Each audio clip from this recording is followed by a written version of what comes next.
Wow, a small moth here. I just saw it. Look how beautiful it looks. I'm going to enlarge it.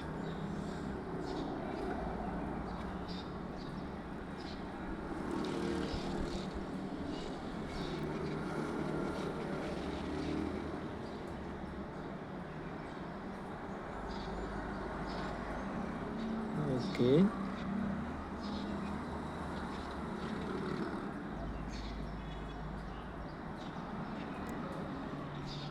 It's purely adapted to stay on a tree because of the green color.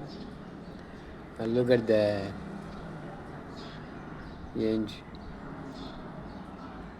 The edge is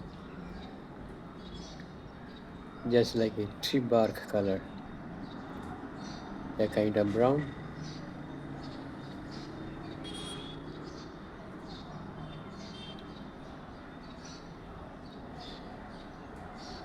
Okay, now I'm going to let it fly. I'm going to do something. Let's see. Ah,